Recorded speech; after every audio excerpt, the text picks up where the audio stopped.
আজি চ্যালেঞ্জ দিব পাৰোঁ বিজেপি চৰকাৰখনক, হিমন্ত বিশ্ব ডাঙৰীয়া, আপোনাৰ যদি দম আছে আপুনি এটা আপোনাৰ দলৰ নেতৃত্বত গোৱালপাৰা জিলা প্ৰশাসনৰ নেতৃত্বত এটা বিদেশী লগাই দেখুৱাই দিয়ক।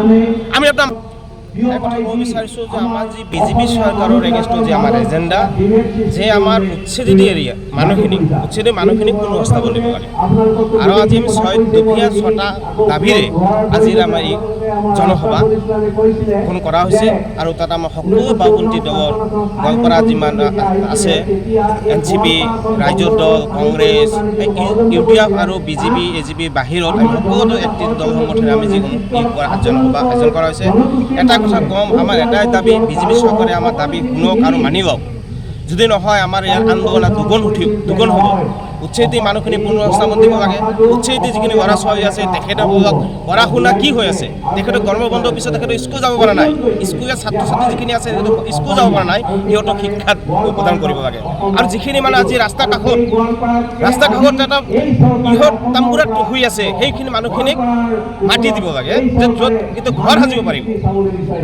আমি সকলোৱে জানো আৰু তথা বিজেপি চৰকাৰখনে জানে যে ইয়াত কোনো ধৰণৰ এটা বিদেশী নাই।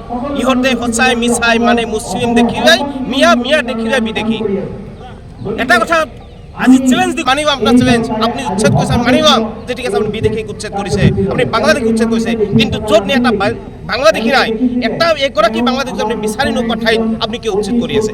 যদি উচ্ছেদ কৰিছে আপোনাৰ মাটি দৰকাৰ হৈছে, মানুহখিনি উন্নতি পদমে তেখেতসকলক স্বাস্থ্যৰ প্ৰতি যি ভাবুকি আহিছে, জীৱনৰ প্ৰতি ভাবুকি আহিছে, সেই ভাবুকি যাতে নাহে তাৰ প্ৰতি আপুনি অতি সোনকালে কোনো সংস্থাপন দিয়ক, এয়া আমি ক'ব বিচাৰোঁ।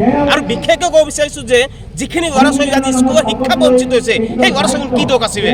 আপোনাৰ নেতৃত্বাধীন চৰকাৰখনে এই ল'ৰা ছোৱালীখিনি শিক্ষাৰ পৰা বঞ্চিত কৰিছে। এই মানুহখিনি আজি শহীদাখন এটা খবৰ পাইছোঁ যে আমাৰ চিৰা বিলত এগৰাকী ছাত্ৰ জীৱন শেষ হৈ গ'ল। এই ৰাষ্ট্ৰীয় তাম্বুৰাটোত শুই থাকি তেওঁ জীৱন শেষ হৈ গ'ল। তেওঁ মেধাৱী ছাত্ৰ আছিল বুলি আমি জানিব পাৰিছোঁ। এতিয়া কথা হ'ল যে আপুনি যেগৰাকী ৰাজ্যৰ প্ৰভাৱশালী মুখ্যমন্ত্ৰী, আপুনি দেশৰ প্ৰভাৱী মুখ্যমন্ত্ৰী নিজে ক'লে নহ'ব, ৰাজ্য ক'ব লাগিব।